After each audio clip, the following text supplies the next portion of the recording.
प्रत्यक्षदर्शियों की जुबानी, पुष्कर की कहानी। हम लगातार 3 दिन से आपको किसी न किसी प्रत्यक्षदर्शी से रूबरू करा रहे हैं। इस समय महेंद्र सिंह हैं जो पुष्कर के उस मेला मैदान के प्रत्यक्षदर्शी हैं, जिन्होंने अपनी आंखों से जूते चप्पलों की फेंकाई से लेकर के हुटिंग का पूरा दृश्य देखा था। इनको क्या लगता है उस घटनाक्रम को लेकर के, सीधे ही जुड़िए महेंद्र सिंह जी से। बताइए सर, आपको क्या लगता है, क्या था घटनाक्रम? देखो, सबसे बड़ी बात तो ये है कि ना तो उसमें राजनीति का ही उसमें मतलब कोई हस्तक्षेप था। लोग वाग कहते हैं कि सचिन ने ये दंगा मतलब जूता चप्पल फेंकवाए हैं, ऐसी कोई बात नहीं है। और जो आम जो पब्लिक थी पूरे स्टेडियम में, तो कहीं ना कहीं उनके हृदय में आक्रोश था। किसके प्रति? जो पिछला जो घटनाक्रम हुआ था, जिस टाइम मतलब ये कि दोनों ग्रुप अलग अलग जब हुए थे पायलट, हाँ, और तो तभी से ये जो समाज में आक्रोश है कि गुर्जर विधायकों ने सचिन पायलट का साथ क्यों नहीं दिया। हाँ, यही बात है मुख्य रूप से ये बात लोगों के अंदर से अभी तक निकली नहीं है। हाँ, निकली नहीं है। हाँ, आक्रोश था वो, और आगे भी मतलब ये ऐसा ही संभावना बनी हुई है।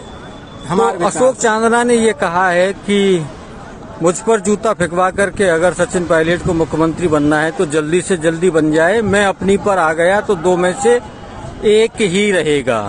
देखो, ये उनका भ्रम है।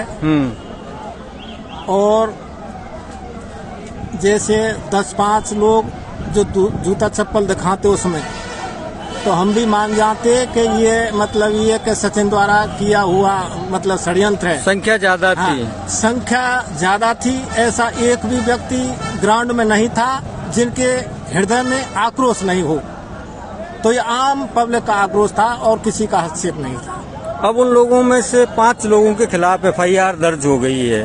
आप इस काम को कैसे देखते हैं? देखो, ये तो जो कानूनी प्रक्रिया है वो चल रही है, इसमें ऐसी कोई बात नहीं है।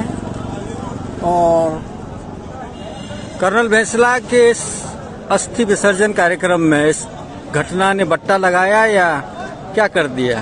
देखो, कर्नल पे इसका कोई प्रोग्राम पर कोई असर नहीं हुआ है।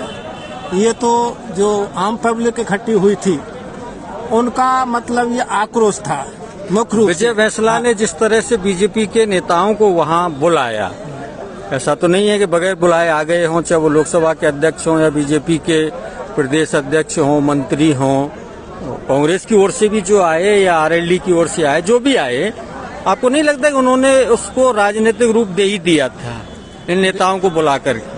देखो, कहीं न कहीं जुड़ाव तो उनका था। विजय बैंसला का बीजेपी से जुड़ाव है। हाँ, अपने पिता के साथ उन्होंने सदस्यता ग्रहण की है। हाँ, अमित शाह के हाथों से। हाँ, तो उसका लेकिन इस जगह नहीं बुलाना चाहिए था। जब पिताजी की श्रद्धांजलि, आप अस्थि विसर्जन करने जा रहे हैं, एक तरह से श्रद्धांजलि दे रहे हैं, वहां आपको मंच को इस तरह से भाजपा का नहीं बनाना चाहिए था। देखो, ये तो जो आम पब्लिक थी उसमें मतलब ये कि जो राजनीतिक दल हैं उनसे उनका कुछ लगाव था, इसलिए मतलब ये उनको बुलाया। बीजेपी के लोगों को ज्यादा तवज्जो दी गई? नहीं, ऐसी कोई बात नहीं है। लोकसभा स्पीकर बीजेपी के, प्रदेश अध्यक्ष बीजेपी के, कांग्रेस के प्रदेश अध्यक्ष तो नहीं आए वहाँ। देखो, कहीं ना कहीं वो समाज का रुख देखते हुए ही उन्होंने ऐसा किया। समाज का रुख इस बार बीजेपी की तरफ लग रहा है। बीजेपी की तरफ लग रहा है पूर्ण रूप में। जिस तरह पिछले चुनाव में 2018 में एक भी बीजेपी विधायक, गुर्जर बीजेपी विधायक नहीं जीता, इस बार रुख पलट रहा है। हाँ, जितने भी अब कांग्रेस के जो विधायक लड़ेंगे, समाज उनके मतलब विरोध में वोटिंग करेगा। इस बार कांग्रेस का विरोध करेगा गुर्जर समाज, आपको ऐसा लगता है? विरोध करेगा। साथियों, ये जो घटना हुई है ये पूर्ण रूप में उसी का संकेत है।